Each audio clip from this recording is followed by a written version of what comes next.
Om Shanti. 19 April 2024. ईश्वरीय महावाक्य. आजची मुरलीचा सार आहे. बाबा म्हणतात, गोड मुलांनो, बाबा आले आहेत संपूर्ण दुनियेतील अहंकार मिटवून जय जयकार करण्यासाठी.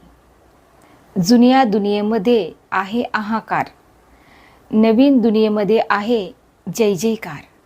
प्रश्न आहे, कोणता ईश्वरीय नियम आहे ज्या आधारे गरीबच बाबांचा पूर्ण वारसा घेतात, श्रीमंत घेऊ शकत नाहीत? उत्तर आहे, ईश्वरीय नियम आहे पूर्ण भिकारी बना. जे काही आहे त्याला विसरून जा. तर गरीब मुले सहजच विसरून जातात, परंतु श्रीमंत जे स्वतःला स्वर्गामध्ये समजतात त्यांच्या डोक्यातून काही विसरले जात नाही.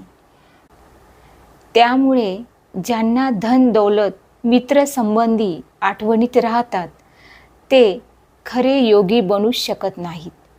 त्यांना स्वर्गामध्ये उच्च पद मिळू शकत नाही. धारणेसाठी मुख्य सार आहे. पहिली पॉइंट आहे, बाबांचे पूर्ण मदतगार बनण्यासाठी शहाणे हुशार बनायचे आहे. मनामध्ये कोणताही संघर्ष नसावा. दुसरी पॉइंट आहे, स्थापना आणि विनाशाच्या कर्तव्याला बघताना पूर्ण निश्चयबुद्धी बनून बाबांना फॉलो करायचे आहे.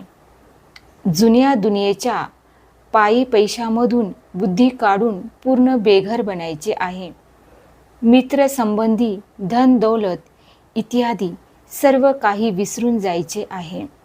आजचे वरदान आहे, संघटनमध्ये राहत असून सर्वांचे स्नेही बनून बुद्धीचा सहारा मात्र एका बाबांना बनविणारे कर्मयोगी भव.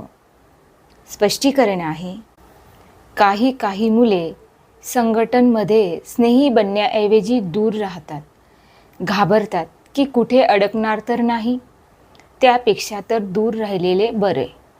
परंतु नाही, 21 जन्म परिवारामध्ये राहायचे आहे. जर घाबरून बाजूला झालात तर हा देखील कर्मसन्यासीचा संस्कार झाला.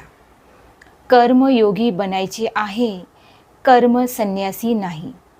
संघटनमध्ये राहा, सर्वांचे स्नेही बना, परंतु बुद्धीचा सहारा मात्र एक बाबा असावेत, दुसरा कोणीही नाही.